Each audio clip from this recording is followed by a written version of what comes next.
What is the price of a man's eye? What is the value of a broken promise? For most of human history, the answers were written not on parchment, but in the memory of elders, in the will of the powerful. They were shifting, fluid, and easily forgotten. Then, something happened that would change the course of civilization forever. In the land between two rivers, people learned to press their words into clay, and with this new power, they did something unprecedented. They began to write the law. This is the tale of how the first legal codes were born, how they were lost for ages, and how a group of determined minds brought them back to light, revealing that our modern pursuit of justice has very ancient roots.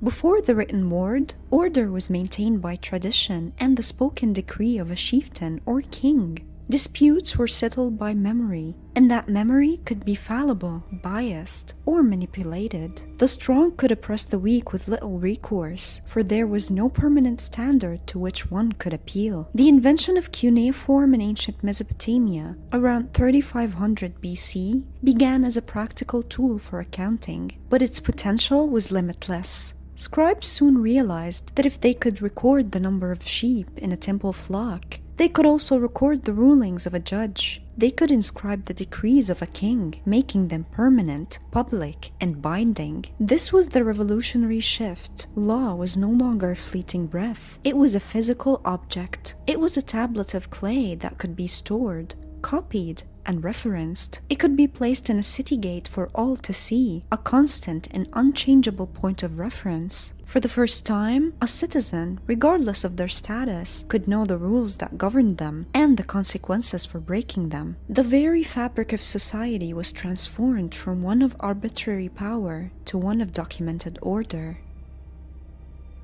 For nearly 2,000 years after the last cuneiform scribe laid down his stylus, these clay tablets held their secrets. To the rare European traveler who might see a fragment in the desert, they were mere curiosities, the meaningless scratches of a lost world. The voices of the first lawmakers were utterly silent. The key to unlocking them was found not in a library, but on a mountainside, high on a sheer cliff at Behistun in modern Iran. The Persian king Darius the Great had commissioned a massive monument to his victories around 520 BC. In a stroke of historical fortune, he had the same text inscribed in 3 different languages: Old Persian, Elamite, and Babylonian. This trilingual inscription became the Rosetta Stone of the ancient Near East, but it was a Rosetta Stone carved on an inaccessible cliff. The man who took on the perilous task of documenting it was Henry Rawlinson,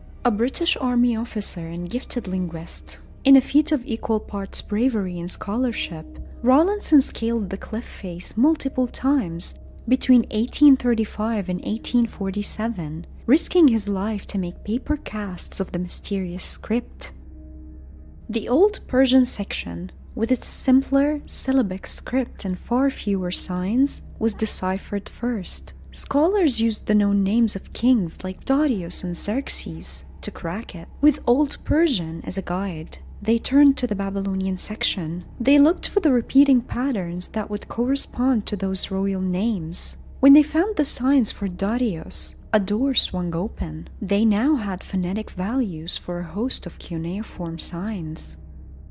But the true architectural genius of the decipherment was an unassuming Irish clergyman named Edward Hincks. While Rawlinson was the public face of the effort, it was Hincks, working from his quiet parish, who made the critical intellectual leaps. He demonstrated that cuneiform was not a simple alphabet, but a complex system where a single sign could represent a whole word, a syllable, or even act as a classifying marker. He understood the script's very soul. The final proof came in 1857. The Royal Asiatic Society sent a never-before-seen cuneiform inscription to 4 scholars, Rawlinson, Hincks, and 2 others. When their independent translations were compared, they were in near-perfect agreement. The language of the clay had been reclaimed. The stage was now set to read the laws that had shaped the ancient world. Of all the texts that emerged from the decipherment, one was paramount: the Code of Hammurabi. Discovered on a towering black diorite stele in 1901, it was the masterpiece of the Babylonian king, who reigned from 1792 to 1750 BC. But what led a king to such a radical act? What was the thought process behind inscribing the law? We must imagine the world before this code, a world where local judges in different cities might rule differently on the same crime, a world where a powerful noble could pressure a judge for a favorable outcome, where memory was fallible and tradition could be reinterpreted to suit the powerful. Hammurabi's genius was an administrative one. He looked upon his expanding empire and saw not just conquered cities, but a tangled web of conflicting local customs and unpredictable rulings. This was a threat to stability. How could he govern effectively if justice was not uniform? How could he project his authority into every village and marketplace? The answer was to create a single sovereign standard. The act of writing was, in itself, a revolutionary form of power. By inscribing the laws in stone, Hammurabi executed a revolutionary power play. He made the law permanent, creating an unchangeable standard for all time, and he made it public, tearing it from the exclusive control of elites and placing it before the people as a common reference point for justice and governance.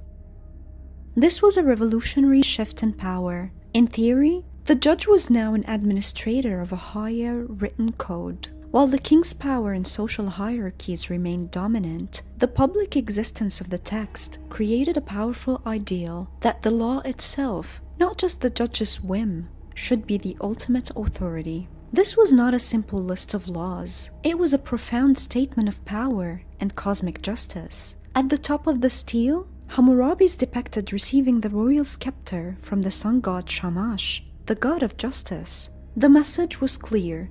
These laws were divinely sanctioned. Their authority came from the heavens.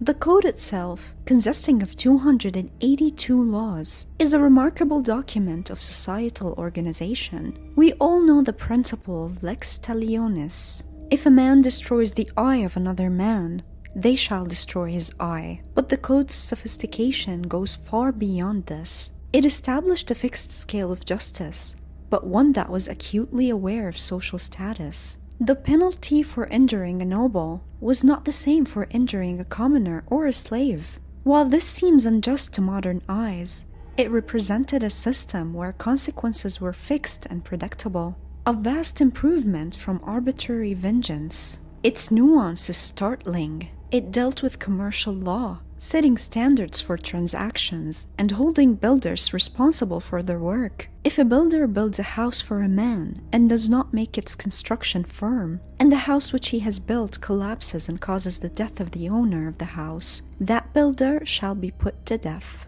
It addressed family law, outlining the rights and responsibilities of husbands, wives, and children. It provided laws for the protection of the vulnerable, with laws concerning the fair treatment of widows and orphans. Hammurabi's code was a blueprint for a complex, urban society. It laid the groundwork for fundamental legal principles we still recognize today. The idea that the state has a role in administering justice, that contracts should be honored, and that professionals can be held liable for their work. The decipherment of cuneiform soon revealed that Hammurabi was part of a long and rich legal tradition. He was an innovator, but not the originator. Centuries before him, other Mesopotamian kings had set down their own codes. The Code of Ur-Nammu, from the city of Ur, around 2100 BC, is the oldest known law code discovered. It establishes a scale of justice that often uses monetary fines for bodily injuries, but it also prescribes capital punishment for serious offenses. This contrasts with the later, more famous principle of lex talionis, physical retribution, which is a defining feature of Hammurabi's code. It opens with a proclamation of ensuring equity and protecting the widow and the orphan from the powerful. Later, the laws of Lipet Ishtar from the city of Isin around 1930 BC further developed these ideas, dealing with the matters of inheritance, property, and the manumission of slaves. But the story of Mesopotamian law is not told by royal proclamations alone. The true testament to its depth lies in the thousands of mundane legal documents preserved in clay. Marriage contracts meticulously detailed the rights of the wife, including grounds for divorce and the return of her dowry. Property sales were witnessed and sealed. Loans were recorded, with clear terms for interest and repayment. These everyday tablets show a society that conducted its affairs within a well-understood legal framework. The law was not an abstract concept. It was the operating system for daily life, from the palace to the marketplace. Why do these 4,000-year-old codes, with their stark penalties and rigid social hierarchies, still matter? Because when we read them, we see the first great experiment in constructing a just society. We see the birth of the legal principles that underpin our own world. The Mesopotamian obsession with writing everything down speaks to a fundamental desire for due process, for a world where disputes are settled by reference to a known standard, not by the whims of the powerful. Their detailed commercial laws established the principle of property rights and consumer protection, without which complex economies cannot function. When we see a contract today, we're participating in a tradition that began when a Mesopotamian scribe pressed his stylus into clay to record the sale of a field. When we hold a professional accountable for shoddy work, we are invoking a principle that Hammurabi carved in stone. These first legal codes teach us that the human desire for order and fairness is a powerful, driving force in history. They represent the monumental moment when humanity decided that might would not always make right, that there should be a standard higher than the individual. The voices from the clay are no longer silent. They tell a story of our own beginnings, a story of how we first began to build a world governed by law. Watch the next video for more historical stories and let us know in the comments below which historical event you'd like us to uncover next.